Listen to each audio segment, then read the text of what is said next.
نحمده ونصلي على رسوله الكريم اما بعد فاعوذ بالله من الشيطان الرجيم بسم الله الرحمن الرحيم رب اشرح لي صدري ويسر لي امري واحلل عقدة من لساني يفقهوا قولي اللهم انفعنا بما علمتنا وعلمنا ما ينفعنا وزدنا علما آمین یا رب العالمین۔ لاسٹ ٹائم ہم نے معرکہ موتا کے بارے میں پڑھا تھا اور اس میں ہم نے دیکھا تھا کہ کچھ جلیل القدر صحابہ کی شہادت ہوئی تھی، جن میں کن کے نام سر فہرست ہیں؟ ہاں بالکل صحیح، اور ہم نے ان کے بارے میں کچھ دیکھا بھی تھا۔ آج ہم جو پڑھ رہے ہیں انشاءاللہ تعالیٰ پیج 297 سے سریہ ذات السلاسل، جمادی الاخرہ سنہ 8 ہجری۔ اور یہ دیکھیں جمادی الاولیٰ کے اندر یہ ہوا تھا معرکہ موتا، اور اگلے ہی مہینے سریہ ذات السلاسل ہوا تھا۔ سلاسل بعض کہتے ہیں آگے اس میں آئے گا بھی کہ ایک چشمہ تھا وہاں پہ جس کے قریب مسلمانوں نے پڑاؤ کیا تھا، اس وجہ سے اس کا نام السلاسل رکھا ہے۔ بعض جگہ پہ یہ بھی آتا ہے کہ دشمن نے اپنے جو لوگ تھے ان کو زنجیروں میں باندھ دیا تھا تاکہ وہ مسلمانوں کے ساتھ لڑیں، اور اس وجہ سے اس کو سلاسل کہا جاتا ہے۔ واللہ عالم، مگر یہ السلاسل یہاں پہ بھی، اور حضرت عمر کے دور میں بھی ایک معرکہ ہوا تھا جس کا نام ذات السلاسل ہے، مگر وہ آپ یاد رکھیے گا وہ حضرت عمر کے دور میں تھا کہ یہ وہاں پہ بھی قیدیوں کو زنجیروں سے باندھا گیا تھا، تو وہ اس کا نام بھی ہے، لیکن یہ نبی صلی اللہ علیہ وسلم کے وقت میں تھا جو آپ صلی اللہ علیہ وسلم نے بھیجا تھا۔ بسم اللہ الرحمن الرحیم۔ معرکہ موتا میں شامی عربوں کا جو موقف تھا، اس کے پیش نظر رسول اللہ صلی اللہ علیہ وسلم نے ایک ایسی حکیمانہ اقدام کی ضرورت محسوس کی جو انہیں رومیوں کی مدد سے باز رکھ سکے۔ شامی عربوں نے کیا کیا تھا؟ معرکہ موتا میں کیا کیا تھا شامی عربوں نے؟ وہ ان کے ساتھ مل گئے تھے رومی فوج کے ساتھ، اور یہ چھوٹے چھوٹے قبائل تھے جو میں نے آپ کو بتایا تھا، عیسائی قبائل تھے جو ان کے ساتھ ہی ہوتے تھے، یہ ان کے ساتھ مل کے لڑے تھے۔ تو اب ایسی ضرورت تھی، دیکھیں آپ دیکھ رہے ہیں کہ جب سے حدیبیہ ہوا ہے اس وقت سے جتنے بھی تھریٹس ہیں مسلمانوں کو، ان کو ایک ایک کر کے ختم کیا جا رہا ہے، اور سب سے بڑی تھریٹ جو تھی وہ کون سی تھی اس کے بعد؟ نہیں قریش مکہ کو تو ابھی چھیڑا ہی نہیں، ان کے ساتھ تو حدیبیہ کے اندر امن کا معاہدہ ہو چکا ہے، ان کے ساتھ تو کوئی بات ہی نہیں ہے۔ خیبر کے یہود جو تھے ان کے ساتھ سب سے بڑی مسلمانوں کو خطرہ تھا کہ اب اس کے بعد ان کا کچھ کیا جائے، تو خیبر کے یہود کے ساتھ سب سے پہلے یعنی ایک معرکہ آرائی ہوئی اور ان کو راستے سے ہٹایا گیا۔ اور اس زمانے میں بھی وہ لوگ جیسے آج کے وقت میں تعداد میں تو کم ہے لیکن پاورفل بہت زیادہ تھے، جیسے آج بھی ہے، اور ان کے پاس ریسورسز بہت تھے، مالدار بہت تھے، تو جیسے آج ہے ویسے ہی اس زمانے میں بھی تھا، یہ نہیں تھا کہ تعداد ان کی کوئی بہت زیادہ تھی۔ تو آپ نے دیکھا پھر خیبر کا ہوا، اس کے بعد نارتھ کی طرف میں نے آپ کو بتایا تھا کہ رومیوں کے ساتھ مسلمانوں کا یہ معرکہ ہوا، معرکہ موتا۔ اور اب یہ تھا کہ جو عرب قبائل چھوٹے چھوٹے جو ان کے ساتھ مل گئے تھے ان کا کچھ کیا جائے تاکہ آئندہ کے لیے وہ مسلمانوں کے آگے پھر کھڑے نہ ہوں، اور اس طرح سے رومیوں کے ساتھ مل کے ان کا ساتھ دے کے اور مسلمانوں کو نقصان نہ پہنچائیں۔ تو آپ صلی اللہ علیہ وسلم نے اس کے لیے کیا کیا؟ چنانچہ آپ نے حضرت عمرو بن عاص کو 300 صحابہ اور 30 گھوڑوں کے ساتھ روانہ کیا۔ کون ہے حضرت عمرو بن عاص اور کب مسلمان ہوئے؟ نہیں وہ نہیں، وہ ابو العاص ہے۔ جی شاباش، 3 لوگ جو بالکل آخر میں مسلمان ہوئے، حضرت خالد بن ولید، عثمان بن طلحہ اور عمرو بن عاص۔ اور یہ کس کے بیٹے تھے؟ عمرو بن عاص کس کے بیٹے تھے؟ عاص بن وائل۔ اس کے بارے میں قرآن میں بھی کئی دفعہ آئی ہیں ایسی باتیں جو کفر کے اوپر مرا تھا بہت، اور یہ خود بہت یعنی جیسے جس کو کہتے ہیں نا کہ ڈپلومیٹک ریلیشن رکھنے میں بہت ماہر تھے، دنیا گھومی ہوئی تھی انہوں نے، ینگ تھے اور بہت عقل مند تھے، بہت وائز تھے۔ تو ان کے بارے میں آپ کو پہلے بتا دیتی ہوں تھوڑا سا کہ آپ صلی اللہ علیہ وسلم نے ان کو کیسے بلایا تھا۔ یہ روایت آتی ہے مسند احمد میں، مستدرک حاکم میں بھی ہے کہ حضرت عمرو بن عاص خود ہی بیان فرماتے ہیں کہ اللہ کے رسول صلی اللہ علیہ وسلم نے میری طرف پیغام بھیجا، میں حاضر ہوا تو مجھے حکم دیا اپنے کپڑے اور ہتھیار تیار کر لو، پھر میرے پاس آؤ۔ کو بلایا آپ صلی اللہ علیہ وسلم نے، اور دیکھیں ابھی کچھ مہینے ہی ہوئے ہیں یہ بھی اسلام لائے ہوئے ان کو، یعنی چند 2-4 مہینے۔ میں لباس اور ہتھیار لے کر آپ صلی اللہ علیہ وسلم کی خدمت میں حاضر ہوا تو اس وقت آپ صلی اللہ علیہ وسلم وضو کر رہے تھے۔ آپ صلی اللہ علیہ وسلم نے مجھ پر ایک نظر ڈالی، اوپر تک دیکھا، پھر نیچے تک نظر ڈالی اور مجھ سے کہا میں نے ارادہ کیا ہے کہ تمہیں لشکر کا کمانڈر بنا کے روانہ کروں، یعنی امیر لشکر۔ اللہ تجھے سلامت رکھے اور تجھے مال غنیمت سے نوازے۔ حقیقت یہ ہے کہ تیرے لیے میری یہ نیک رغبت و خواہش ہے کہ تجھے مال غنیمت ملے۔ اب آپ صلی اللہ علیہ وسلم نے ایک طرح سے پیشین گوئی بھی ہو گئی کہ مال غنیمت ملے گا، اس کا مطلب ہے کہ فتح ہوگی آپ کو، اور دوسری یہ کہ آپ کی کوئی شہادت نہیں ہوگی، آپ یعنی صحیح سلامت واپس آ جائیں گے، اور امیر بنا کے بھیج رہے ہیں، اور آپ صلی اللہ علیہ وسلم دعا بھی دے رہے ہیں کہ اللہ تجھے سلامت رکھے اور مال غنیمت سے نوازے۔ اس پر ان کا جواب کیا تھا؟ یہ سن کر میں نے عرض کیا، دیکھیں ہم ان کی سنسیریٹی دیکھیں، اے اللہ کے رسول میں نے مال کے حصول کی خاطر تو اسلام قبول نہیں کیا، مال کے لیے تو نہیں میں نے کیا کہ آپ کہہ رہے ہیں کہ مال غنیمت ملے گا، یہ تو اسلام کے ساتھ محبت تھی جس کی وجہ سے میں اسلام میں داخل ہوا، اور اس لیے کہ اللہ کے رسول کے ساتھ رہوں اس دنیا میں بھی اور آخرت میں بھی۔ سبحان اللہ، ایک وقت میں یہ کیسے دشمن تھے اور ایک وقت میں یہ کس طرح سے یعنی اتنے پکے وہ بنے کہ ایک وقت میں حبشہ جا رہے ہیں اور جا کے ان کے کہ بھئی اب ہمیں یہ مسلمان دے دو اور ایسے کرو، اور ایک وقت میں دیکھیں کہ یہ کس طرح آپ صلی اللہ علیہ وسلم کے ساتھ رہنے کی ایسی تمنا ہے کہ میں تو اس لیے مسلمان ہوا۔ کیا ایسا کیا چیز تھی جو ان کو یہ کہنے کے اوپر مجبور کرتی تھی؟ کیوں کہتے آپ صلی اللہ علیہ وسلم کا بالکل آپ کی جو کمپنی تھی، آپ صلی اللہ علیہ وسلم کو جیسے انہوں نے کلوزلی دیکھا تھا، اس کے بعد ان کے یہ تاثرات تھے، یعنی نبی صلی اللہ علیہ وسلم کی ذات ایسی تھی کہ آپ صلی اللہ علیہ وسلم سے جو کوئی دور ہوتا تھا روب میں ہوتا تھا، لیکن جتنا قریب آتا جاتا تھا اتنی محبت بڑھتی جاتی تھی۔ بعض لوگ ایسے ہوتے ہیں کہ آپ ان سے جتنے دور ہوتے ہیں تو آپ ان سے محبت ہوتی ہے، جتنے قریب جا کے دیکھتے ہیں تو وہ کچھ بھی نہیں ہوتے، جو ہمارے جیسے آج عام لوگ ہیں۔ لیکن نبی صلی اللہ علیہ وسلم کیسے تھے کہ جتنے دور ہیں لوگ ان کو ذرا روب ہے، لیکن جتنے قریب آتے جاتے ہیں، جتنے ان سے کلوز ہوتے جاتے ہیں، محبت بڑھتی جاتی ہے۔ سبحان اللہ۔ تو آپ صلی اللہ علیہ وسلم نے فرمایا اے عمرو، تیری بات اپنی جگہ درست ہے، مگر یاد رکھو نیک آدمی کے لیے نیکی سے حاصل کیے ہوئے مال کے حسن کا کیا کہنا۔ کیا مطلب ہے اس کا؟ کہ جو نیک آدمی ہے اس کو مال ضرر نہیں پہنچاتا، اس کے لیے نقصان دہ چیز نہیں ہے مال۔ اس سے کیا ہمیں پتہ چلا؟ مال برا نہیں ہے جی، اس کے ساتھ آنے والی جو بلائیں ہیں اگر انسان ان سے اپنے آپ کو بچا کے رکھے تو ہم یہ نہیں کہہ سکتے اللہ مجھے کبھی مال نہ دینا، مال تو بڑی بری چیز ہے۔ یہ دعا کریں اللہ مجھے مال دے اور یہ توفیق دے کہ میں تیرے راستے میں خرچ کروں، اور مجھے یہ توفیق دے کہ میرا اوپر والا ہاتھ رہے اور میں تیری مخلوق کو سرو کر سکوں، ان کی ہیلپ کر سکوں۔ ایسے دعا کرنی چاہیے، نہ کہ یہ دعا کریں اللہ ہمیں کبھی نہ مال دینا، یہ تو بہت ہی بری چیز ہے، اور مال جس کے پاس ہے وہ بھی برا نہیں۔ اگر وہ اللہ کے راستے میں اس کو استعمال کرتا ہے، دیکھیں 2 لوگ جو قابل رشک ہیں ان میں ایک وہ بھی ہے نا جو مالدار ہے اور صبح اور شام مال لوٹاتا ہے اللہ کے راستے میں، تو اصل برائی مال میں نہیں ہے۔ دیکھیں اب آپ صلی اللہ علیہ وسلم نے ان کے لیے مال غنیمت کی ایک دعا بھی کی ہے اور فرمایا کہ تمہیں مال ملے گا۔ اب وہ اس کو برا سمجھ رہے ہیں کہ مجھے تو نہیں مال چاہیے، میں اس کے لیے تو نہیں آیا، لیکن آپ صلی اللہ علیہ وسلم کیا فرمایا؟ نہیں، کوئی جو نیک آدمی ہے اس کے لیے مال برا نہیں ہے، بس مال کی ہوس نہ ہو، مال کی ایسی نہ ہو کہ اس کی چاہت میں اس کے پیچھے پاگل ہو رہے ہیں، مال آپ کے اندر تکبر نہ لے کر آئے، مال آپ کے اندر شو آف نہ لے کر آئے، مال آپ کے اندر یہ نہ لے کر آئے کہ اپنے لیے ہی رکھوں اور کسی اور پہ خرچ نہ کروں، وہ پھر برا ہے۔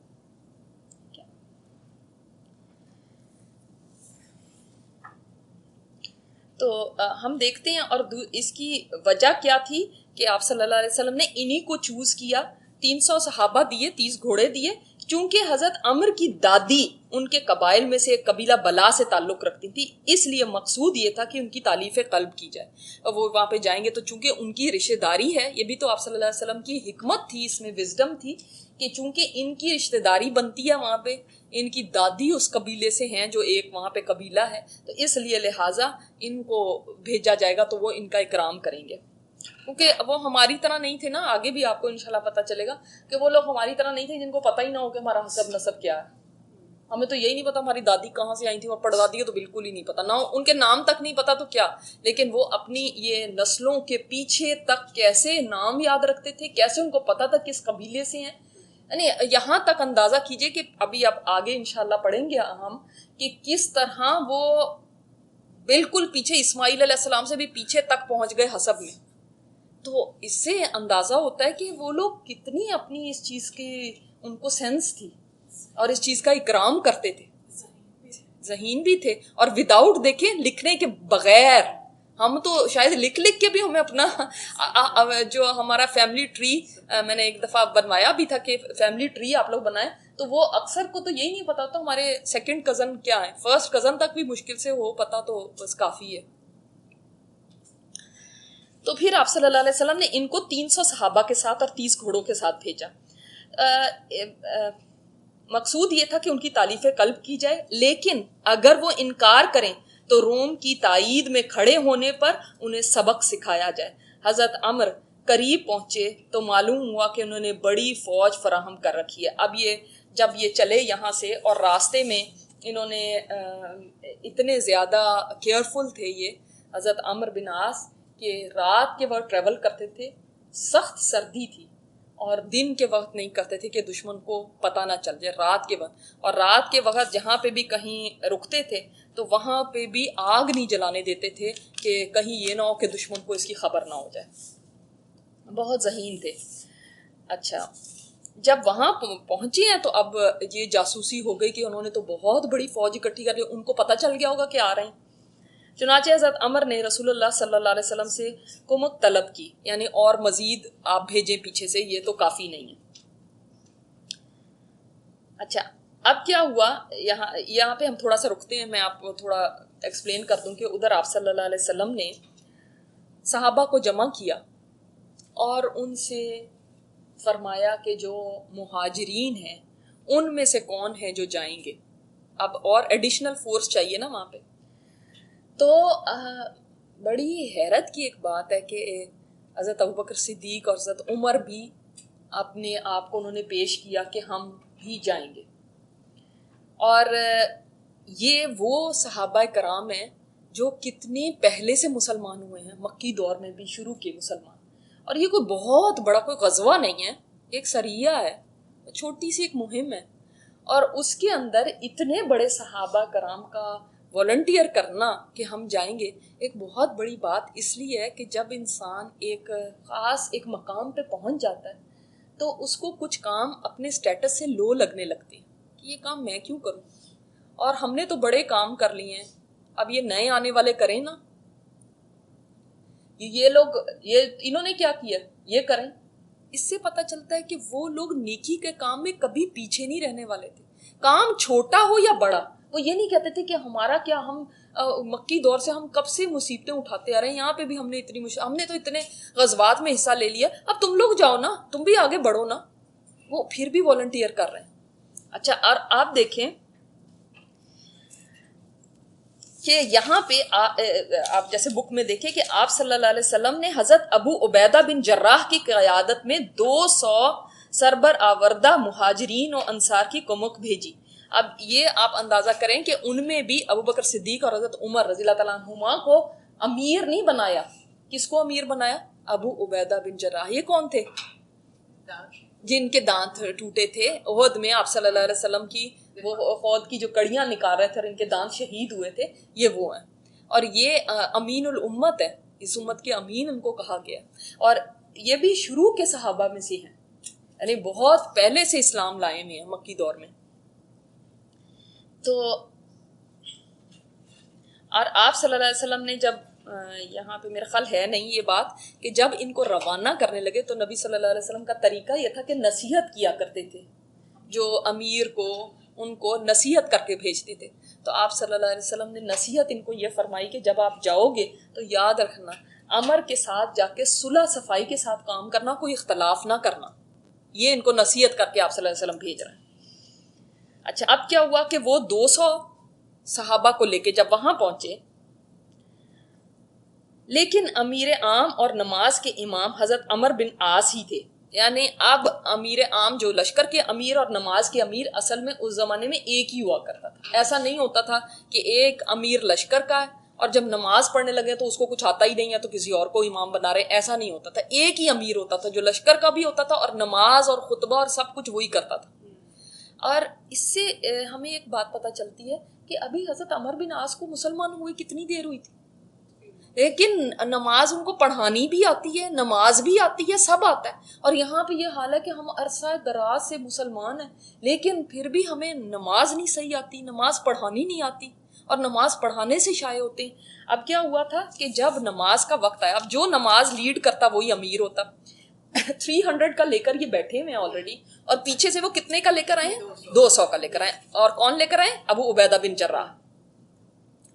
اب جب وہ لے کر آئے ہیں تو نماز کا وقت آیا اور وہ آگے بڑھ کے امامت کرانے لگے, ابو عبیدہ بن جراح. تو حضرت عمر نے کہا کہ نہیں, آپ تو نہیں امامت کرائیں گے, اس لیے کہ امیر تو میں ہوں. آپ دیکھیں نا, آپ کو تو وہاں پہ ایک انہوں نے ایز ری انفورسمنٹ بھیجا ہے, آپ کو تو کمک کے طور پہ بھیجا ہے, آپ کو تو مجھے ہیلپ کرنے کے لیے بھیجا ہے, نہ کہ آپ امام بن جائیں. اچھا, اب لوگ کہنے لگے کہ ٹھیک ہے, آپ اپنی جو 300 ہیں ان کے آپ امام رہے, ہم اپنے جو 200 ہم آئے ہیں ہم ان کو امام کر لیتے ہیں. ایسا کیا ہو گیا, ہمارے یہ امام رہیں گے. تو انہوں نے فرمایا ابو عبیدہ بن جراح نے کہ عمر, اللہ کے رسول صلی اللہ علیہ وسلم نے مجھے چلتے ہوئے نصیحت کی تھی کہ صلح صفائی سے رہنا, کوئی اختلاف نہ کرنا. تو اگر آپ مجھے فالو کریں گے ویل اینڈ گڈ, اگر نہیں کریں گے تو میں آپ کو فالو کر لوں گا. دیکھیں سبحان اللہ, حالانکہ اس وقت کوئی ایک جس کو ہم کہیں گے تھوڑی سردی گرمی ہو گئی اس معاملے میں, کیونکہ ظاہر ہے ایک کہہ رہے ہیں کہ وہ بنیں گے, دوسرے سینئر ہیں, اتنے سینئر ہیں, یہ تو سمجھ لیں کل کے بچے ہیں ان کے سامنے. یہ تو ابھی جمعہ 4 دن نہیں ہوئے مسلمان ہوئے, اور اگر ابو عبیدہ بن جراح چاہتے تو وہ اس وقت ایک جنگ کھڑی کر سکتے تھے. آخر وہ اگر کھڑے ہو کے کہتے کہ کون میری طرف ہے اور کون اس کی طرف ہے تو کیا ہوتا, لوگ کس کو سمجھتے, انہی کو مانتے نا, ان کو کون پوچھتا. لیکن انہوں نے فوراً سبمٹ کر دیا کہ نہیں ٹھیک ہے. اس میں اتنا بڑا ہمارے لیے یہ سبق ہے کہ دیکھیں بہت مواقع ایسے ہوتے ہیں کہ ہم ان کے اندر لیٹ گو نہیں کرتے. ہم کہتے ہیں نہیں مجھے بناؤ, میں کسی مسجد میں ہوں تو مجھے پریزیڈنٹ بننا چاہیے, میں نے سب سے زیادہ یہاں پہ کام کیا ہے, میں نے چندہ جمع کیا ہے, میں یہ کرتی رہی ہوں, ساری سروس تو میری ہے, آپ کیسے بن گئے جی, آپ تو کل آئے ہیں یہاں پہ. کیا یہ سچویشن بہت دفعہ ہوتی نہیں ہے؟ خاندانوں میں دیکھیں, ہم کہتے ہیں میں بڑی ہوں, مجھے انہوں نے آگے نہیں کیا, ہم تو ناراض ہیں, ہم آپ سے بات ہی نہیں کریں گے, ہمیں آگے کرنا چاہیے تھا, ہم بڑے ہیں آپ کے, آپ نے ہمیں پوچھا نہیں. اس کی وجہ سے کتنی ساری کٹ جاتے ہیں خاندان, یا جب کمیونٹی کے اندر آپ رہتے ہیں تو کتنی رنجشیں, کتنی ایک دوسرے سے دل پھٹ جاتے ہیں, اختلافات, اور پھر وہ آپ ٹوٹ جاتے ہیں. کچھ لوگ ایک کی طرف ہو جاتے ہیں, وہ دوسری کی طرف ہو جاتے ہیں. اس وقت بہادری یہ نہیں ہے کہ کوئی یہ کہے ہاں جی میں تو لڑوں گی اس کو, میں تو فائٹ کروں گی. اس وقت بہادری یہ ہے جسٹ لیٹ گو. اس وقت بہادری یہ ہے کہ کوئی بات نہیں, آپ بن جائیں. جو اللہ کے لیے کام کرنے والے ہوتے ہیں وہ ایسے ہوتے ہیں. آج ہم اپنے آپ کو دیکھیں, ہر جگہ ہم کیوں دیکھتے ہیں فساد ہے, ہم پھر کہتے ہیں آج یہاں پہ بھی فساد, وہاں پہ کیوں ہے فساد, اس لیے کہ ہر کوئی چاہتا ہے میں آگے رہوں نا, آپ نے مجھے آگے نہیں کیا, بس آپ نے مجھے آگے نہیں کیا تو بس آپ کے ساتھ میرا ناتا ہی ختم. یہ پرابلمس ہے ہمارے. انہوں نے دیکھیں اسی وقت سٹیپ ڈاؤن کر دیا. یہ آسان نہیں ہوتا جبکہ وہ اتنے زیادہ سینئر تھے, اور ان کا مقام کہاں, اور کہاں وہ جو غزوات میں حصہ لے چکے ہیں, کہاں یہ جو ابھی نئے نئے مسلمان ہوئے. اور پھر آپ اس سے ایک اور بات دیکھیں کہ ابو عبیدہ بن جراح وہ اسلام میں بھی سینئر تھے, اور دوسرے یہ ایک بہت اہم بات کہ ابو بکر صدیق اور حضرت عمر وہیں پہ ہیں, لیکن ہمیں کہیں حدیث سے نہیں پتہ چلتا, کسی روایت میں نہیں پتہ چلتا کہ وہ بھی آگے بڑھ کے بول رہے ہیں تم کیا لو, تم دونوں شروع ہو گئے, ہم جو ہیں یہاں پہ چلو تم دونوں ہی رہنے دو, ہم میں سے ایک کھڑا ہو جاتا ہے. ایسے بھی تو ہو سکتا ہے نا, وہ تو ان سے بھی سینئر ہیں. یہی تو میں بتا رہی ہوں کہ اتنے اکابر صحابہ اس لشکر میں تھے جس نے آ کے جوائن کیا. ابو بکر صدیق رضی اللہ تعالیٰ عنہ سے زیادہ کون ڈیزرو کر سکتا تھا؟ ایون ابو عبیدہ بن جراح سے بھی اوپر وہ تھے. پہلے وہ ان کے انڈر رہ کے آئے, اور انہوں نے یہ نہیں کہا کہ اب اگر لشکر بھیج ہی رہے ہیں تو مجھے امیر بنانا تھا نا, ہم تو اس پہ ہی منہ بنا کے بیٹھ جائیں اور چلے ہی نہ ساتھ. پھر وہاں پہ بھی آ کے جب ان کے اندر یہ ٹینشن ہوئی ہے تو وہ خاموش ہے, ان کی کوئی بات ہی نہیں ہے کہ نہیں تم صحیح ہو یا تم غلط ہو یا تم نے کیا، یا ایک جھگڑا فساد کھڑا ہو جائے یا میں بن جاتا ہوں، تم دونوں ہی چھوڑو، کچھ بھی نہیں۔ جب اللہ کے دین کا کام کرنا ہوتا ہے نا تو میں کو پیچھے کرنا ہوتا ہے، اور وہ ایسے وہاں پہ بیٹھے ہوئے جیسے عام لوگ ہیں۔ یہ کتنی بڑی بات ہے، جیسے عام لوگ ہیں، کہاں ابو بکر صدیق جیسے اور کہاں حضرت عمر جیسے۔ اس کا مطلب جب آپ کو کسی کے انڈر کام کرنا ہوتا ہے، کوئی ٹیچر ہے، کوئی ہے، تو اس کے انڈر بن کے رہیں۔ یہ نہیں کہ اب میں بہت کھڑی ہو جاؤں اور جی آپ سے زیادہ مجھے پتا ہے، آپ سے زیادہ تو میں جانتی ہوں، تو کیسے آپ کسی سے سیکھ سکیں گے، کیسے آپ کسی ساتھ چل سکیں گے؟ جب ایک بندے کو امیر بنا دیا جائے تو چاہے آپ جتنا مرضی جانتے ہو آپ سبمٹ کریں گے، چاہے ایک گھر کا سربراہ ہے، چاہے ایک جماعت کا ہے، چاہے ایک آرگنائزیشن کا کوئی ہیڈ ہے، اس کے ساتھ پھر چلنا پڑتا ہے۔ اب ایک ٹیچر یہاں بیٹھی ہوئی ہے، ایک ٹیچر وہاں بیٹھ جائے اور وہ کہے کہ نہیں میں تو بڑی آپ سے ٹیچر ہوں اور آپ کو کیا پتا ہے جو آپ بتا رہی ہیں تو مجھے زیادہ پتا ہے، یہ نہیں چل سکتا۔ جب امیر ہوتا ہے تو اس کی اطاعت کرنی ضروری ہے۔ جب یہاں پہ آپ دیکھیں کردار حضرت ابوبکر صدیق اور حضرت عمر کا، حالانکہ یہ نہیں ہم کہہ سکتے تھے کہ حضرت عمر جو تھے وہ ان سے بھی زیادہ نیکی میں اوپر تھے، یہاں پہ نیکی کی بات نہیں ہو رہی، یہاں پہ بس یہ بات ہے کہ جب کوئی امیر ہے تو اس کو فالو کرنا، دیٹس اٹ۔ اچھا پھر آگے دیکھیں، کمک آ جانے کے بعد انہوں نے خدا کے علاقوں کو دور تک روندا، ایک لشکر سے سامنا ہوا، لیکن جب مسلمانوں نے حملہ کیا تو وہ ادھر ادھر بکھر گئے۔ سلاسل وادی القرا سے آگے خطہ زمین اور ایک چشمے کا نام ہے، اسی کی طرف یہ سریہ منسوب ہے کیونکہ مسلمانوں نے یہیں پڑاؤ ڈالا تھا۔ یہ سریہ جمادی الاخرہ سن 8 ہجری میں یعنی غزوہ موتا کے 1 مہینے بعد بھیجا گیا۔ اچھا اس میں ایک اور بھی بہت اہم چیز ہوئی تھی جو آپ کے سامنے رکھنا چاہوں گی، کیونکہ وہ بھی ایک واقعہ اس کے اندر ہوا ہے۔ آپ اگر کوئی واقعی زیادہ ڈیٹیلز آپ نے دیکھنی ہو آپ کو اس میں بھی ملیں گی، یہ رحیق المختوم میں بھی ملیں گی، اور بھی جو اس کی کتابیں ہیں سیرت کی، ان میں اگر ڈیٹیل میں آپ نے کوئی چیز دیکھنی ہو تو مل سکتی ہیں۔ ایک واقعہ یہ آتا ہے کہ چونکہ سردی کے بہت سخت سردی کے دن تھے اور حضرت عمر بن عاص جب راستے میں سفر کر رہے تھے تو ان کے اوپر غسل واجب ہو گیا، تو کہتے ہیں کہ میں ڈر گیا کہ اگر میں نے غسل کیا تو میں مر جاؤں گا۔ اب ڈیزرٹ ہے، آپ سوچیں اس کے اندر پانی اگر ہوگا بھی تو کس قدر ٹھنڈا یخ ہوگا۔ چنانچہ میں نے تیمم کیا اور اپنے ساتھیوں کو صبح کی نماز پڑھا دی۔ ابھی تیمم تو پتا تھا لوگوں کو، لیکن یہ نہیں پتا تھا کہ تیمم غسل کے لیے بھی کفایت کرتا ہے۔ یہ تو پتا تھا کہ وضو کے لیے تیمم کر سکتے ہیں۔ تو اب کہتے ہیں میں نے اسی طرح نماز پڑھا دی، واپس آئے تو صحابہ نے اللہ کے رسول کو اس بارے میں آگاہ کر دیا۔ آپ صلی اللہ علیہ وسلم نے مجھے بلایا اور پوچھا اے عمر تجھ پر غسل واجب تھا اور تو نے اسی حالت میں اپنے ساتھیوں کو نماز بھی پڑھا دی؟ اب جس وجہ سے میں نے غسل نہیں کیا تھا وہ سبب میں نے آپ صلی اللہ علیہ وسلم کے سامنے رکھ دیا اور کہا میں نے اللہ کا یہ فرمان سن رکھا ہے سورہ نساء میں وَلَا تَقْتُلُوا أَنفُسَكُمْ إِنَّ اللَّهَ كَانَ بِكُمْ رَحِيمًا، کہ تم اپنے نفسوں کو قتل نہ کرو، بے شک تمہارا رب انتہائی مہربان ہے۔ اللہ کے رسول صلی اللہ علیہ وسلم نے یہ سنا تو ہنس دیے اور پھر آپ کچھ نہیں بولے۔ ابو داؤد میں یہ روایت ہے اور مستدرک حاکم میں بھی ہے، ابن حبان میں بھی ہے کہ اپنے نفسوں کو قتل نہ ہو، تو یہ تو مجھے میرا قتل کر لینا ہو جاتا اپنے آپ کو اگر میں غسل کر لیتا۔ تو اس سے ہمیں پھر پتہ چلتا ہے آپ صلی اللہ علیہ وسلم جس بات کے اوپر خاموش بھی ہو جائے وہ بھی اپرووڈ ہے، کہ اگر خدا نخواستہ کسی انسان کو اتنی سردی ہے، پانی گرم نہیں مل سکتا، اس کو لگتا ہے جیسے ابھی تک بھی ہمارے ملکوں میں گاؤں وغیرہ کے ایریاز کے اندر ایسا ہو جاتا ہے گیس وغیرہ نہیں آتی ہے، پانی گرم نہیں کر سکتے، صبح کو اٹھے ہیں باتھ روم باہر ہیں، اب اتنی سردی کے اندر اگر وہ ٹھنڈے پانی سے نہا لیں گے تو مر بھی سکتے ہیں یا کوئی نمونیا ہو سکتا ہے یا کوئی ایسی چیز ہو سکتی، تو تیمم کر کے بھی وہ نماز پڑھ سکتے ہیں، لیکن نماز نہیں چھوڑیں گے پھر بھی کہ نہیں ہمارے پر غسل ہے تو اتنے ٹھنڈے پانی میں ہم کیسے نہائیں۔ آپ کے لوگ تو خیر ہمارے باتھ روموں میں گرم پانی آتا ہے تب بھی ہم اس چیز کے اندر سستی کرتے ہیں کہ ہائے اب کون نہائے اس وقت اٹھ کے، تو یہ وہ ہے۔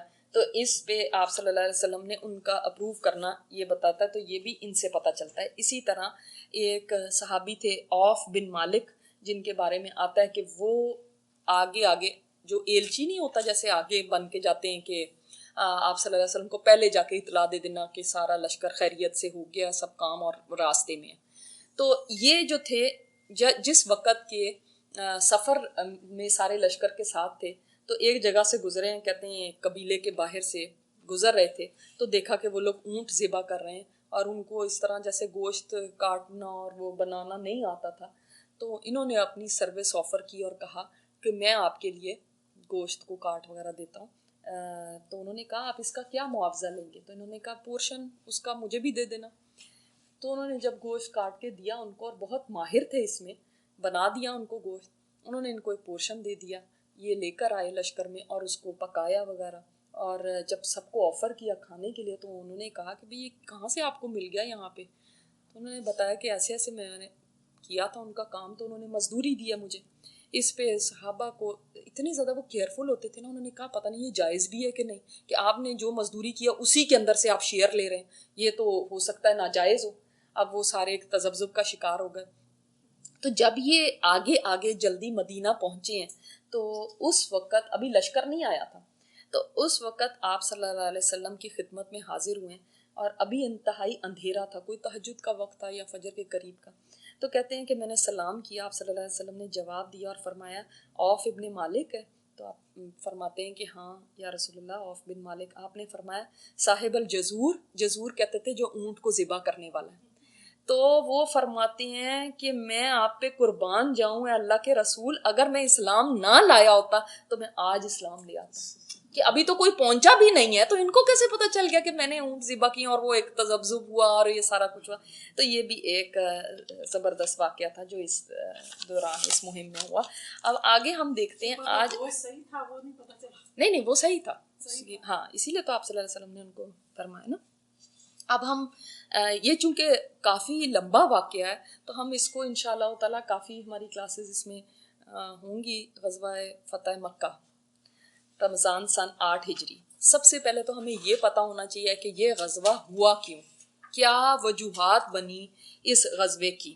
اس کے لیے ہم نکالیں گے یہ حدیبیہ کی شرائط. پہلے میرے پاس عمرہ حدیبیہ پیج نمبر 256 میں ہے اور اتمام صلح، اس کے اندر جو آپ صلی اللہ علیہ وسلم نے سہیل بن عمر کے ساتھ شرائط رکھی تھی ان میں تیسری شرط تھی جو محمد صلی اللہ علیہ وسلم کے عہد میں داخل ہونا چاہے داخل ہو سکتا ہے، اور جو قریش کے عہد میں داخل ہونا چاہے داخل ہو سکتا ہے. اور میں نے آپ کو یہ بتایا تھا کہ قبائل میں سے جو قبیلہ مسلمانوں کے ساتھ ملنا چاہتا ہے وہ مسلمانوں کے ساتھ ہو جائے، جو قریش کے ساتھ ملنا چاہتا ہے وہ قریش کے ساتھ ہو جائے. اور ان تمام قبیلے جو حلیف بنیں گے، اس کو حلیف کہتے تھے نا، حلف لے کے ایک ساتھ ہو گئے، ان کے اوپر بھی یہی شرائط لاگو ہوں گی. یعنی وہ بھی آپس میں ایک دوسرے کو نقصان نہیں دے سکتے. مثال کے طور پہ بنو بکر جو تھا یہ ایک مشرک قبیلہ تھا اور یہ مکہ کے آس پاس کے علاقے میں رہتا تھا. وہ چونکہ بت پرست تھے وہ بھی، تو وہ مشرکین مکہ کے ساتھ مل گئے. اور خزاع وہاں پہ ایک قبیلہ تھا جو کہ اس میں کافی لوگ مسلمان بھی ہو چکے تھے، وہ نبی صلی اللہ علیہ وسلم کے ساتھ مل گئے، مسلمانوں کے ساتھ مل گئے. اب ان دونوں قبیلوں کے اوپر بھی وہی شرائط لاگو ہوتے ہیں جیسے مسلمانوں اور قریش کے درمیان ہے کہ وہ آپس کے اندر جنگ نہیں کریں گے 10 سال تک، ایک دوسرے کو کوئی نقصان نہیں پہنچائیں گے. ان کے جو ان کے ساتھ ملتا ہے، سمجھ لے 2 پارٹیاں بن گئی نا، جو اس کے الائز ہیں ان کے اوپر بھی وہی چیز لاگو ہوگی جو اس کے الائز کے اوپر ہوگی. اب دیکھتے ہیں تھوڑا سا یہاں سے. رمضان 8 ہجری میں اللہ تعالیٰ نے اپنے رسول کو مکہ مکرمہ کی فتح کا شرف بخشا. یہ سب سے عظیم فتح تھی. اور دیکھ لیں رمضان سن 8 ہجری ہے یہ، جس سے اللہ نے اپنے دین اور رسول اللہ صلی اللہ علیہ وسلم کو عزت بخشی، اپنے گھر اور اپنے شہر کو غلط ہاتھوں سے آزاد کیا. اس فتح پر آسمان والوں نے خوشی منائی اور کفار اللہ کے دین میں فوج در فوج داخل ہوئے. اس کا سبب یہ ہوا کہ بنو بکر حدیبیہ کے معاہدے میں قریش کے ساتھ شامل ہو گئے تھے. کون سا قبیلہ تھا؟ بنو بکر. ان کی بنو خزاع کے ساتھ دور جاہلیت سے خون ریزی اور کشاکش چل رہی تھی، جس کی آگ اسلام کی آمد کے سبب وقتی طور پر بجھ گئی تھی. جب حدیبیہ کی صلح واقع ہو چکی تو بنو بکر نے اسے غنیمت جانا اور موقع پا کر شعبان 8 ہجری میں رات کے وقت بنو خزاع پر چھاپا مارا۔ اس وقت بنو خزاع وطیر نامی ایک چشمے پر تھے۔ بنو بکر نے ان کے 20 سے زائد آدمی قتل کیے اور انہیں مکہ تک دھکیل لائے، بلکہ مکہ کے اندر بھی ان سے لڑائی کی۔ قریش نے بھی پس پردہ ہتھیاروں اور آدمیوں سے ان کی مدد کی۔ اچھا، اب یہ اگر آپ لوگ، مجھے پتہ نہیں ہے کہ آپ کی بک میں ہے یا نہیں ہے اس میں، مگر اگر آپ رحیق المختوم دیکھیں میری بک میں پیج نمبر 78 اور اس کی ہیڈنگ ہے خانوادہ، اس کے اینڈ کے اس میں یہ بات لکھی ہوئی ہے، یہ بنو خزاع کوئی ابھی کی وہ نہیں ہے، یہ وہ لوگ ہیں، یہ وہ قبیلہ ہے پیچھے سے جا کے جنہوں نے جرہم قبیلے سے، جرہم قبیلہ یاد ہے آپ کو؟ اسماعیل علیہ السلام کے وقت کے اندر جو قبیلہ آیا تھا اور جس نے یہاں پہ بی بی ہاجرہ سے پوچھا تھا ہم بھی یہاں پہ رہ جائیں، وہ جرہم قبیلہ کے اوپر بڑے قحط وغیرہ آئے تو وہ بہت ہی خراب ہو گئے تھے، اس طرح سے کہ وہ حاجیوں کو بھی لوٹنا شروع کر دیا اور جو حرم کی بھی جو خزانے تھے اس کے اندر سے بھی لوٹنا شروع کر دیا تھا۔ تو اس کے بعد بنو خزاع نے ان کے اوپر حملہ کر کے ٹیک اوور کر لیا ہوا تھا اور 200-300 سال تک یہی کعبہ کے متولی رہے تھے، حتیٰ کہ جب قصی آیا اور قصی کا یاد ہے آپ کو؟ قصی نے ان خزاع کا جو سردار تھا اس کی بیٹی کے ساتھ شادی کی اور اس کے بعد پھر یہ واپس قریش کو مل گئی تولیت کعبہ کی۔ ان شارٹ میں آپ کو بالکل بتا رہی ہوں، لیکن آپ لوگوں کو اب چاہیے کہ آپ ذرا پیچھے سے جا کے یہ دوبارہ پڑھیں۔ یہ میں صرف ایک اس کا پیسج پڑھ دیتی ہوں۔ اس واقعے کے بعد نوفل نے بنی ہاشم کے خلاف بنی عبد الشمس سے باہمی تعاون کا عہد و پیمان کیا۔ ادھر بنو خزاع نے دیکھا کہ بنو نجار نے عبد المطلب کی اس طرح مدد کی ہے تو کہنے لگے عبد المطلب جس طرح تمہاری اولاد ہے ہماری بھی اولاد ہے، لہٰذا ہم پر اس کی مدد کا حق زیادہ ہے۔ اس کی وجہ یہ تھی کہ عبد مناف کی ماں قبیلہ خزاع سے ہی تعلق رکھتی تھی، چنانچہ بنو خزاع نے دارالندوہ میں جا کر عبد الشمس اور بنو نوفل کے خلاف بنو ہاشم سے تعاون کا عہد و پیمان کیا۔ یہی پیمان تھا جو آگے چل کر اسلامی دور میں فتح مکہ کا سبب بنا، یہ یہاں پہ لکھا ہوا ہے، ٹھیک ہے؟ تو یہ میں نے آپ کو بہت پیچھے سے یہ ایک بات سنائی ہے جو کہ پھر آپ ڈیٹیل میں پڑھ لیجئے گا اس کو، کہ میں نے لیکن آپ کو بریفلی بتا دیا ہے کہ کیسے پیچھے جا کے پھر ان کا اس طرح سے یہ چلتا تھا۔ اور پھر اس کے بعد پھر کچھ ایسی باتیں ہوئیں کہ عبد المطلب نے پھر ان کے ساتھ ایک معاہدہ بھی کیا تھا، جس معاہدے کے اندر یہ تھا کہ نسلوں تک ہم یعنی ایک ہیں، ہماری نسلوں میں بھی آگے جا کے، پیچھے بھی ان کی رشتہ داری چل رہی ہے، قصی کی شادی ان بنو خزاع کی یعنی ایک بیٹی کے ساتھ ہوئی ہے، اور اس کے بعد بھی عبد المطلب نے ایک معاہدہ کیا تھا ان لوگوں کے ساتھ کہ نسلوں تک ہم ایک رہیں گے، آپ کو کوئی نقصان دیتا ہے تو جیسے ہمیں نقصان دیتا ہے ہم اس کو آپ کو ڈیفینڈ کریں گے، ہمیں کوئی کرتا ہے تو آپ ہمیں ڈیفینڈ کریں گے، اس طرح سے یعنی ہم ایلائز بن کے رہیں گے ہمیشہ۔ ٹھیک ہے، بات سمجھ آ گئی؟ یہ دو باتیں یاد رکھیے گا، اور اس سے بھی ہمیں پتہ چلتا ہے کہ ان کو کتنا اپنا لینیج پتہ تھا کہ کہاں قصی نے شادی کی بنو خزاع میں، اور بنو خزاع والوں کو یہ بات پتہ تھی، اور اس طرح آپ صلی اللہ علیہ وسلم کی رشتہ داری بنتی تھی ان کے ساتھ۔ سمجھ آ گئی بات کہ آپ صلی اللہ علیہ وسلم کی رشتہ داری بنتی تھی تو یعنی ایک پڑھ دادی جا کے جو وہاں ان کے قبیلے سے ان کا وہ ہوگا، اللہ اکبر۔ اس کے بعد شرم آتی ہے کہ ہمیں کیا پتہ ہے، اپنے آباء و اجداد کا کچھ بھی پتہ نہیں ہے۔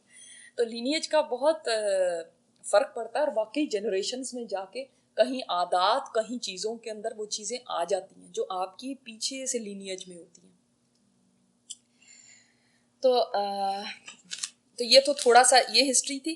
اس کے بعد جیسے یہاں پہ بتایا گیا ہے کہ جو بنو بکر تھا وہ قریش کے ساتھ مل گیا تھا، بنو خزاع مسلمانوں کے ساتھ، لیکن بنو بکر اور بنو خزاع میں بہت عرصے سے بہت زیادہ دشمنی تھی دونوں قبیلوں میں۔ اب کیا تھا کہ جس وقت یہ حدیبیہ کا معاہدہ ہو گیا تو شروع میں تو 1-1.5 سال بڑا امن و امان سے گزرا، اس کے بعد بنو بکر کو یہ ہو گیا کہ ہمارے تو فلاں خون کے بدلے رہتے ہیں ان سے، اور تو یہ لوگ نا زیادہ لڑے جنگ کیے بغیر رہ نہیں سکتے تھے، تو وہ انہوں نے کہا کہ ہمارے تو اتنے خون کے بدلے رہتے ہیں، تو اب یہ بڑا اچھا موقع ہے، ان کو تو پتہ بھی نہیں ہوگا اور ہم ان کے اوپر حملہ کر دیں گے، کیونکہ وہ تو یہ سمجھ رہے ہیں نا ٹریٹی ہوئی بھی ہے حدیبیہ کی اور بڑا امن و امان، تو ان کو تو پتہ نہیں، تو ہم جائیں گے لوٹ مار کریں گے، کچھ 1-2 بندے مار کے اور ہم واپس آ جائیں گے۔ اور لیکن اب اس میں کیا چیز آڑ تھی کہ وہ ہم نے تو قریش کے ساتھ معاہدہ کیا ہوا ہے. تو اب یہ گئے قریش کے پاس اور ان کو کہا کہ ہمیں بس لاسٹ ٹائم ایک چانس دے دو کہ ہم ایک لاسٹ ان کے اوپر حملہ کر لیں, اس کے بعد نہیں کریں گے. قریش نے کہا کہ ٹھیک ہے. محمد صلی اللہ علیہ وسلم وہ کون سا ہر وقت دیکھتے رہتے ہیں, ان کو کیا پتا چلے گا, رات کے وقت جا کے حملہ کر لو تو کچھ بھی نہیں ہوگا مسئلہ, اور بلکہ یہ ہتھیار بھی لو اور ہمارے بھی کچھ آدمی منہ لپیٹ کے تمہارے ساتھ چلے جائیں گے, کون دیکھتا ہے, کسی کو پتا کیا چلے گا. انہوں نے اپنے آدمی بھی دیے, ہتھیار بھی دیے, اور انہوں نے رات کے وقت جا کے حملہ کیا. اور یہاں پہ جیسے ہے اس وقت بنو خزاعہ وتیر نامی ایک چشمے پر تھے جب انہوں نے حملہ کیا. بنو بکر نے ان کے 20 سے زائد آدمی قتل کر دیے. اب کیا ہوا کہ ادھر سے وہ بھی اٹھ گئے ایک دم, ان کو بھی کوئی خبر پہنچ گئی یا خبر ہو گئی کہ یہ آئے ہیں, اور وہ لڑائی آپس کے اندر بہت زیادہ ہوئی اور ان کے 20 سے زائد آدمی یعنی قتل ہو گئے. اور یہ کوئی معمولی بات نہیں تھی, اس لیے کیونکہ 20 لوگ, ایک چھوٹے سے قبیلے کے 20 لوگ ختم ہو جانا بہت بڑی بات تھی, جن میں عورتیں بچے بھی تھے. تو اب انہوں نے تو سوچا کہ کسی کو پتہ نہیں چلے گا, لیکن پتہ چل گیا. اور ہوا یہ کہ ان میں سے کچھ لوگ جو تھے وہ دوڑے حرم کی طرف. انہوں نے سوچا کہ ہم حرم میں جا کے پناہ لے لیں گے تو یہ ہمیں نہیں ماریں گے, کیونکہ اس زمانے میں کوئی اپنے باپ کے دشمن کو بھی دیکھ لیتا تھا کہ یہ حرم میں ہے تو اس کو کچھ نہیں کہتے تھے.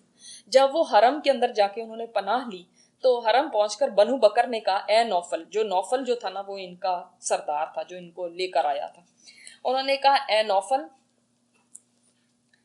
اب تو ہم حرم میں داخل ہو گئے, تمہارا الہ. اس کے جواب میں نوفل نے ایک بڑی بات کہہ دی. ان کا جو سردار تھا نا اس نے ایک بہت بڑی بات کہہ دی. بولا بنو بکر آج کوئی الہ نہیں ہے, اپنا بدلہ چکاؤ, یعنی حرم میں بھی ان کو مارو. میری عمر کی قسم, تم لوگ حرم میں چوری کرتے ہو تو کیا حرم میں اپنا بدلہ نہیں لے سکتے؟ یعنی وہ اتنا زیادہ اس وقت ان کا جو سردار تھا اتنا زیادہ یعنی اس کے سر پہ خون سوار تھا کہ اس نے کہا ہم نے حرم میں بھی نہیں ان کو چھوڑنا. تو حرم میں بھی ان کو انہوں نے قتل کر دیا, اور یہ بہت ہی بڑی بات تھی, اور ظاہر ہے یہ بات کوئی چھپی تو نہیں رہ سکتی تھی, اور اب پتہ چل گیا تھا کہ کون لوگ تھے جنہوں نے قتل کیا. یہ اب کوئی راز کی بات نہیں رہی تھی. اچھا, اب یہ سمجھ آ گئی نا, قریش نے بھی پس پردہ ہتھیاروں اور آدمیوں سے ان کی مدد کی. کیسے مدد کی کہ پہلے ہی ان کے ساتھ ڈیل ہو گئی بھی تھی اور ان کو دیے بھی تھے ہتھیار, کیونکہ وہ تو ایک غریب سا قبیلہ تھا, وہ تو اتنا کوئی رچ تھا نہیں. بنو خزاعہ چونکہ صلح حدیبیہ میں مسلمانوں کے ساتھ شامل ہو گئے تھے اور ان کے متعدد افراد مسلمان بھی ہو چکے تھے, اس لیے انہوں نے رسول اللہ صلی اللہ علیہ وسلم کو اس واقعے کی اطلاع دی. اب کیا ہوا کہ اب بنو خزاعہ نے جب ان کے ساتھ یہ سارا کچھ ہوا تو ان کا سردار تھا عمر بن سالم. وہ دہائیاں دیتا ہوا مدینہ پہنچا اپنے ساتھ کچھ لوگ لے کے. وہ تو چیختا چلاتا مدینہ پہنچا, اور وہاں پہ اس نے ایک زبردست شاعری جو تھی, شاعری کی فارم میں اپنی بات کہی. اور وہ اتنی زبردست شاعری ہے کہ وہ بھی اس کی سیرت کی کتابوں میں وہ بھی لکھی ہوئی کہ اس نے کیا. اب وہ اردو میں جب کہیں گے تو وہ اتنا بات تو نہیں بنے گی, لیکن اس کا ترجمہ آپ کو بتا دیتی ہوں کہ اے پروردگار, میں محمد صلی اللہ علیہ وسلم سے ان کے عہد اور ان کے والد کے قدیم عہد کی دہائی دے رہا ہوں. وہ والا جو عبد المطلب نے کیا تھا اس کی دہائی دے رہا ہوں میں. اتنی بات ان کو یہ بھی یاد تھی کہ اتنے معاہدے کیے تھے, دیکھا آپ نسلوں تک کیے تھے. آپ لوگ اولاد تھے اور ہم جننے والے, پھر ہم نے تابعداری اختیار کی اور کبھی دستے کش نہ ہوئے. اللہ آپ کو ہدایت دے, آپ پرزور مدد کیجئے اور آپ کے بندوں اور اللہ کے بندوں کو پکاریے, وہ مدد کو آئیں گے جن میں اللہ کے رسول ہوں گے, ہتھیار پوش اور چڑھے ہوئے 14ویں کے چاند کی طرح گورے اور خوبصورت. اگر ان پر ظلم اور ان کی توہین کی جائے تو چہرہ تمتما اٹھتا ہے. پھر ایک ایسے لشکر جرار کے اندر تشریف لائیں گے جو جھاگ بھرے سمندر کی طرح تلاطم خیز ہوگا. یقیناً قریش نے آپ کے عہد کی خلاف ورزی کی اور آپ کا پختہ پیمان توڑ دیا. انہوں نے میرے لیے خدا میں گھات لگائی اور یہ سمجھا کہ میں کسی کو مدد کے لیے نہ پکاروں گا, حالانکہ وہ بڑے ذلیل اور تعداد میں قلیل ہیں. انہوں نے وتیر پر رات میں حملہ کیا اور ہمیں رکوع و سجود کی حالت میں قتل کیا. اس کا مطلب ہے کہ کافی ان میں مسلمان بھی تھے. تو پھر یعنی یہ اس نے جب نظم پڑھی ہے تو آپ صلی اللہ علیہ وسلم نے فرمایا اے عمر بن سالم تیری مدد کی گئی. آپ صلی اللہ علیہ وسلم اتنے متاثر ہوئے اس کی اس بات سے کہ اس نے اپنی رشتہ داری کا بھی ایک واسطہ دیا. نمبر 2 اس نے کہا کہ آپ کے دادا وہ ان کی بھی ہمارے ساتھ ایک عہد و پیمان تھا، اور نمبر 3 کے صلح حدیبیہ میں تو ہم آپ کے ساتھ ہی تھے.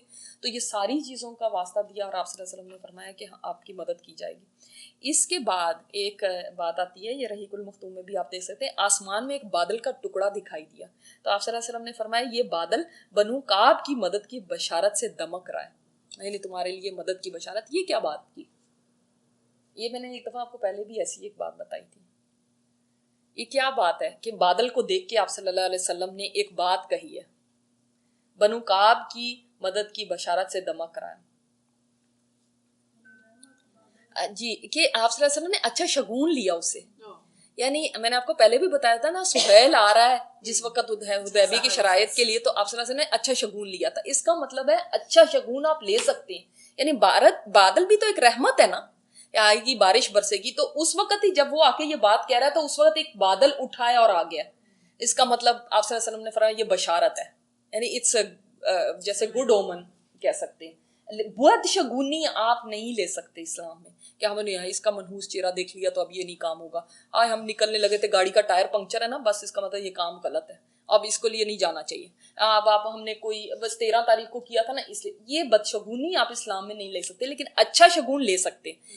جیسے آپ کوئی کام کر رہے ہیں یا کوئی چیز ہے، ایک دم آپ کو جیسے ایک میسج ملتا ہے یا ایک بات آپ کو کوئی کہہ دیتا ہے، اور وہ ایسی پازیٹیو بات کوئی کہتا ہے کہ جس سے آپ اچھا، یا کوئی جیسے یہ بادل آ گیا یا کوئی ایسا بندہ آ گیا جس کا نام وہ اس سے میں آپ کو یہ بتاؤں کہ جب میں کعبہ کا طواف کر رہی تھی اور میں کوئی اپنی دعا کر رہی تھی اور میں بہت زیادہ ایموشنل ہو رہی تھی، تو ایک دم ایک عورت، بوڑھی عورت میرے ساتھ آئی اور اس نے مجھے ایک بات کہی کہ مطلب جیسے کہ اللہ ہے اور تم نہیں فکر کرو. تو اسی وقت میرے ہسبینڈ نے کہا یہ اللہ نے تمہارے لیے ایک پیغام بھیجا ہے. اور میرے دل کو ایسے تسلی، یعنی آپ جس وقت دعا کر رہے ہیں اور کسی نے ایسی کوئی ایسی بات ایک دم آؤٹ آف دا بلو آگے کر لی جو آپ نہیں ایکسپیکٹ کر رہے. اب سارے لوگ چل رہے ہیں، کون کسی کو اس وقت دیکھ رہا ہے یا کیا، لیکن کوئی پیغام پھر اس سے آپ نیک شگون لیتے ہیں نا. تو کوئی پیغام یہ یعنی اللہ کی طرف سے ایک آپ کو سائن دکھایا جاتا ہے. اس میں خواب بھی ہو سکتا ہے، اس میں کوئی، اب ضروری نہیں خواب کے ساتھ ہی اٹیچ کر لیں، مگر اس میں کسی کی بات بھی ہو سکتی ہے، اس میں کوئی اچھی چیز کا دیکھ لینا ایک دم سے آپ کے سامنے آ جانا بھی ہو سکتا ہے. تو بہت ساری چیزیں اس کے اندر ہو سکتی. تو اس سے ہمیں پتہ چلا کہ پھر ہم نیک شگون لینے میں کوئی حرج نہیں ہے. اور آپ صلی اللہ علیہ وسلم نے نیک شگون لیا یہاں پہ بادل کو دیکھ کے. اچھا، آپ صلی اللہ علیہ وسلم نے فرمایا واللہ میں جس چیز سے اپنی حفاظت کرتا ہوں اس سے تمہاری بھی ضرور حفاظت کروں گا. ادھر قریش نے اپنی غلط کاری محسوس کی اور اس کے نتائج سے خوف زدہ ہوئے، اس لیے جھٹ ابو سفیان کو مدینہ بھیجا. اب اس کے بعد کیا ہوا کہ جب یہ بات ہوئی تو ابھی بھی نبی صلی اللہ علیہ وسلم نے فوراً ان کے اوپر چڑھائی کرنے کا فیصلہ نہیں کر دیا کہ ہم فوراً ان کی طرف 3 شرائط بھیجی آپ صلی اللہ علیہ وسلم نے. ایک شرط یہ تھی کہ جو یہ مقتولین ہیں ان کا خون بہا آپ عطا کرو. قریش کو کہا کتنے لوگ قتل ہوئے تھے؟ 20 سے زائد. ٹھیک ہے، 20 سے زائد. ایک کا دیت کیا ہوتی ہے؟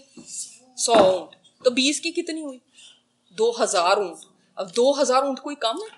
2000 اونٹ کی آپ دیت دیں. انہوں نے کہا یہ تو نہیں ہم نے کرنا. اچھا، اگر آپ یہ نہیں کر رہے تو پھر دوسری شرط یہ آپ بنو بکر سے اپنا بالکل ختم کر دیں، کیونکہ انہوں نے اس طرح کی ایک چیز کی ان کے ساتھ، آپ کا نہ کوئی معاہدہ نہ کوئی کچھ، بالکل اپنے تعلق کو کاٹ دیں ان کے ساتھ.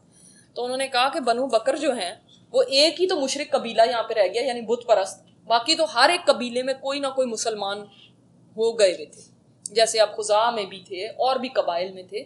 تو بنو بکر ایک ہی تو رہ گیا، ہمارا ہم مذہب جس کو کہتے ہیں. تو ہم کیسے ان کو چھوڑ دیں؟ ہم تو نہیں ان کو چھوڑ سکتے. تو پھر تیسری یہ تھی کہ پھر حدیبیہ کو ختم کر دو. تو اس وقت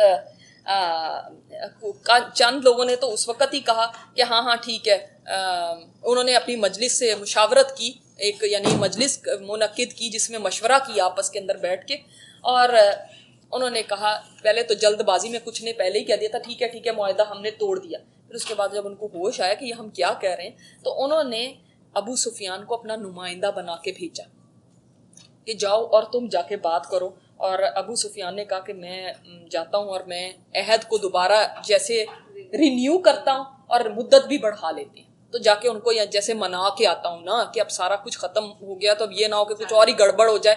کیونکہ اچھا اب ان کو اتنی فکر کیوں پڑ گئی؟ ابھی تو عذاب میں یہ سارے لے مل کے آئے تھے، اب ان کو کیا اتنی فکر پڑ گئی ہے؟ دے ڈونٹ کیئر اباؤٹ غلطی. ان کو غلطی کا کیا, وہ پہلے نہیں کوئی کم غلطیاں کر چکے. اب طاقت پتہ چل گئی تھی ان کو مسلمانوں کی کہ یہ تو رومیوں سے جا کے ٹکر لے کے آ چکی ہیں, انہوں نے تو یہود کو ختم کر دیا, تو ہم کیا چیزیں. اب ان کی ٹانگیں کانپنے لگی. آج سے کچھ سال پہلے تو وہ سارے مل کے آ گئے تھے, اس وقت ان کو کوئی ڈر نہیں تھا, اور وہ ان کے ہاں تو کوئی. دیکھیں سب سے بڑی یہ بات کو سمجھیں کہ کبھی اس وقت کے اندر اپنے قبیلے کے کسی شخص کو کوئی ڈس اون نہیں کرتا تھا. اور ابو لہب نے کیا کیا تھا, آپ صلی اللہ علیہ وسلم کو اپنے قبیلے سے نکال دیا تھا, یعنی آؤٹ کاسٹ کر دیا تھا. جبھی تو آپ صلی اللہ علیہ وسلم کے اوپر حملہ کرنے کے لیے اتنے لوگ جمع ہو گئے تھے. کبھی کوئی نہیں ایسا کرتا تھا کہ اپنے قبیلے کے آدمی کو قتل کرانے کے لیے کوئی شامل ہو جائے. تو انہوں کے نزدیک فیئر چیز کوئی نہیں تھی کہ وہ دیکھیں گے بھئی یہ صحیح ہے یا نہیں ہے. They don't care. یہ بات تھی. اب ان کو اپنا جو اپنے آپ لگ رہا تھا نا کہ ہم یہ تو ہمارے پر چڑھ رہا ہے تو پھر کیا ہوگا. اب مسلمان ایک فورس نظر آ رہے تھے. یہ اللہ تعالیٰ چاہتے ہیں کہ مسلمان کا روب ایسا ہو کہ دوسرا جو ہے نا وہ پہلے ہی اس کو یہ ہوگا, لڑنے کی نوبت ہی نہ آئے. جو آپ آگے انشاءاللہ دیکھیں گے مکہ فتح کیسے ہوا سب کو پتہ ہے, وہ لڑنے کی نوبت ہی نہیں آئی. جب دشمن کے اوپر اتنا روب ہوتا ہے تو پھر یہ ہوتا ہے. اور جب مسلمان کا روب ختم ہو جائے اور مسلمان تو بالکل ہی جھاڑ جھنکار کی طرح ہو, تو کون ان سے ڈرے گا. ان کے اندر تو خود کچھ نہیں ہے. یہ دیکھیں اس کا مطلب یہ جتنی مہمات اس سے پہلے ہوئی تھی ان کا فائدہ ہوا. ان کا فائدہ ہوا. یہ آپ صلی اللہ علیہ وسلم کی حکمت تھی کہ یہ جو سارا اس سے پہلے کی مہمات تھی. تو آپ دیکھیں کیسے بالکل ویو بدل گئی ہے نا. کل تک کیا تھے یہ اور کیا, اور آج یہ ابو سفیان دوڑا ہوا جا رہا ہے. اب اس کو بھیج رہے ہیں کہ جاؤ جاؤ جا کے تم ذرا صحیح کر کے آؤ سارے حالات. ادھر قریش نے اپنی غلط کاری محسوس کی اور اس کے نتائج سے خوف زدہ ہوئے. اس لیے جھٹ سے ابو سفیان کو مدینہ بھیجا کہ وہ عہد کو پختہ کرے اور مدت اور بڑھا دے. ابو سفیان مدینہ پہنچا. کل تک دیکھا تھا حدیبیہ میں کیسے وہ اچھل رہے تھے, اور آج دیکھو کیسا سب کچھ پلٹ گیا. یہ ہوتا ہے اللہ کی مدد جب آتی ہے اور انسان صبر کرے نا. تو کتنے سال ہوئے ابھی حدیبیہ کو؟ 6 میں ہوئی. اور اب کیا 8 ہو. تو 2 سال کے عرصے میں صرف 2 سال تو کچھ بھی نہیں. تو ابو سفیان مدینہ پہنچا تو اپنی صاحبزادی ام المؤمنین ام حبیبہ کے گھر آیا. ان کا نام کیا تھا؟ یہ تو لقب ہے نا ان کا نام کیا تھا؟ ہاں ام حبیبہ رضی اللہ تعالیٰ عنہ کا نام کیا ہے؟ کسی کو بھی نہیں. ہاں کسی نے اپنی بیٹی کا نام رکھنا ہو تو رملہ, بہت پیارا نام, رملہ بنت ابو سفیان. اور کیسے ان کی شادی آپ صلی اللہ علیہ وسلم کے ساتھ ہوئی تھی؟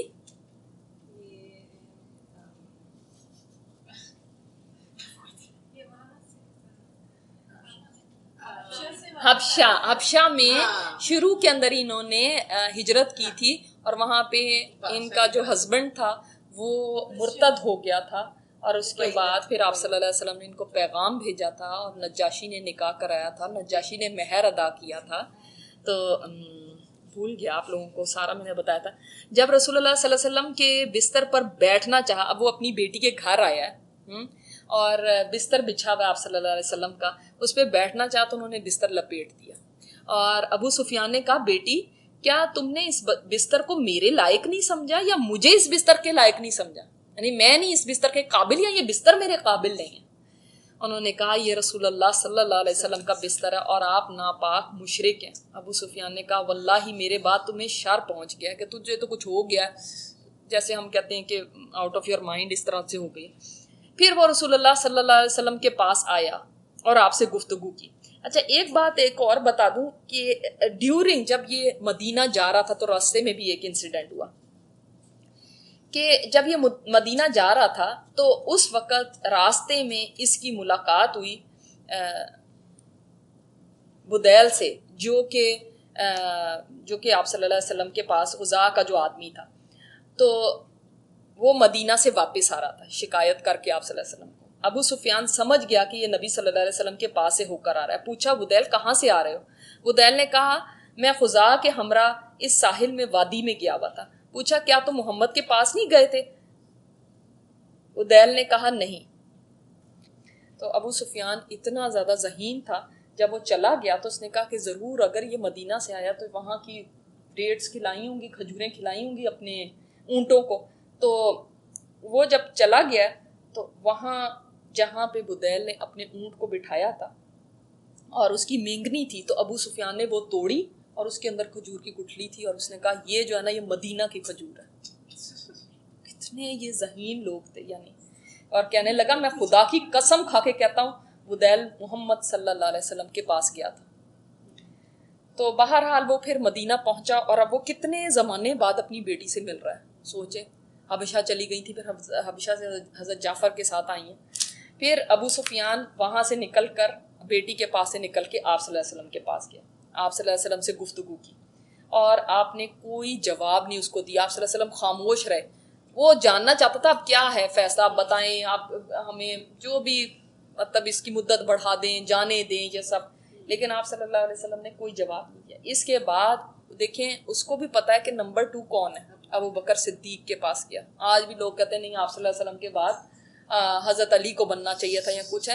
اس کو بھی پتا ہے جو اس وقت دشمن ہے کہ ان کے بعد سیکنڈ ان کمانڈ کون ہے. ابو بکر صدیق کے پاس گیا اور ان کو جا کے اس نے کہا کہ بھائی آپ صلی اللہ علیہ وسلم سے میری سفارش کریں. تو انہوں نے کہا میں ایسا نہیں کر سکتا. اس کے بعد وہ حضرت عمر بن خطاب کے پاس گیا، ان سے بات کی. انہوں نے کہا بھلا میں تم لوگوں کے لیے رسول اللہ صلی اللہ علیہ وسلم سے سفارش کروں گا؟ خدا کی قسم اگر مجھے لکڑی کے ٹکڑے کے سوا کچھ بھی مل جائے تو میں اس کے ذریعے تم لوگوں سے جہاد کروں گا. وہ تو سخت تھے. اس کے بعد وہ حضرت علی بن ابی طالب کے پاس پہنچا.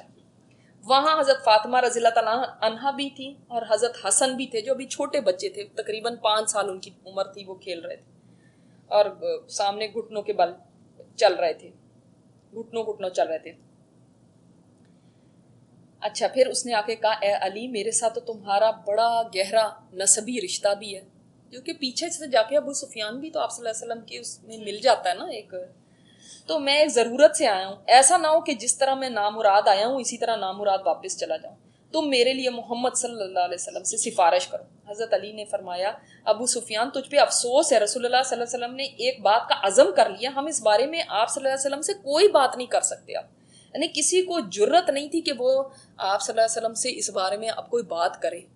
تو انہوں نے صاف فرما دیا. اب آپ دیکھ لیں ابو سفیان ہی ہے نا وہ سردار جو احد میں لے کر آیا تھا، وہ جو سردار جس کی وجہ سے بدر ہوئی تھی، وہ سردار جو احزاب کے اندر اتنا لشکر جمع کر کے لایا تھا. اب وہ کیسے کہ کبھی اس کے پاس جا رہا ہے کبھی اس کے پاس جا رہا ہے. آپ صلی اللہ علیہ وسلم سے سفارش کرو، آپ صلی اللہ علیہ وسلم سے سفارش کرو.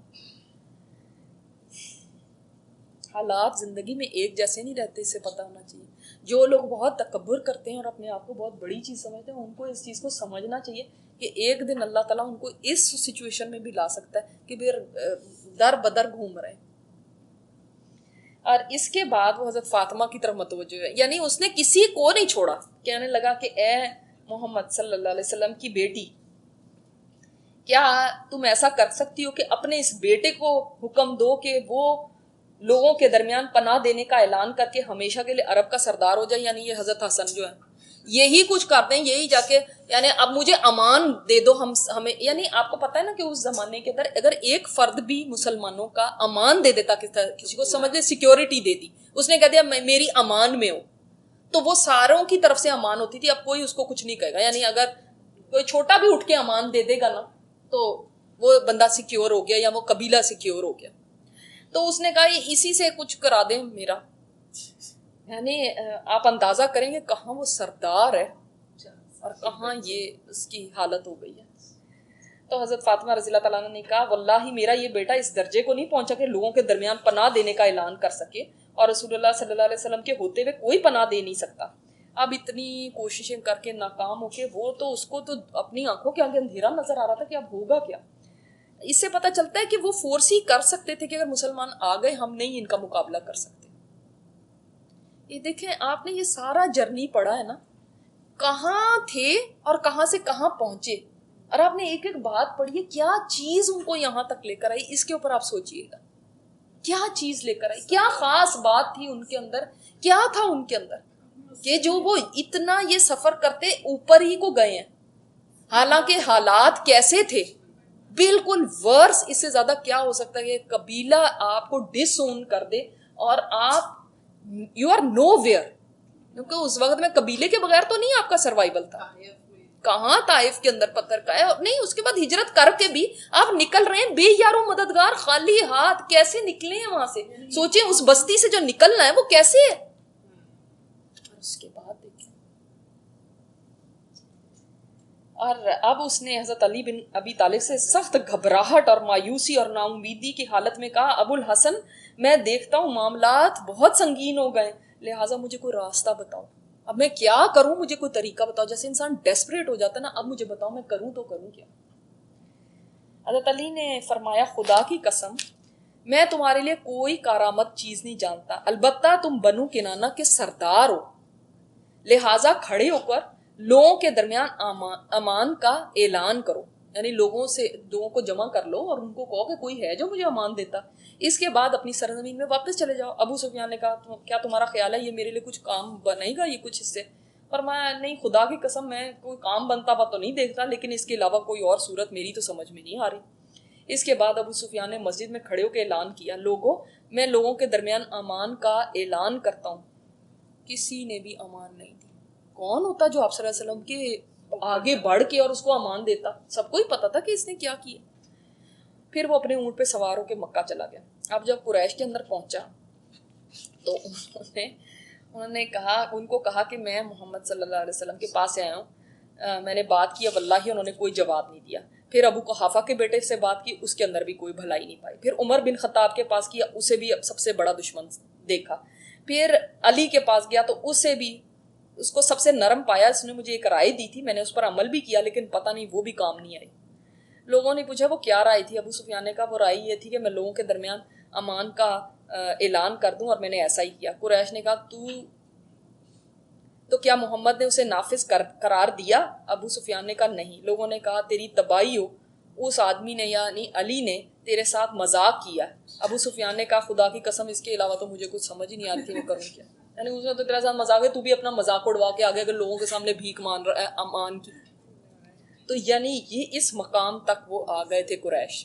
اور یہ ساری دیکھیں, ابو سفیان کو اللہ تعالیٰ نے اسلام کی توفیق تو دے دی, لیکن یہ اس کے جو پچھلے گناہ تھے نا, یہ ان کی سزا وہ دیکھ رہا ہے. ٹھیک ہے, سبحانک اللہم و بحمدک نشہد ان لا الہ الا انت نستغفرک و نتوب الیک. پھر انشاءاللہ نیکسٹ ٹائم ہم دیکھیں گے کہ پھر آگے کیا ہوتا ہے, کیسے مسلمان نکلتے ہیں مکہ کو فتح کرنے کے لیے. ربنا تقبل منا انک انت السمیع العلیم وتب علینا انک انت التواب الرحیم. صلی اللہ تعالی علی خیر خلقہ محمد وعلی آلہ وصحبہ اجمعین برحمتک یا ارحم الراحمین, آمین یا رب العالمین.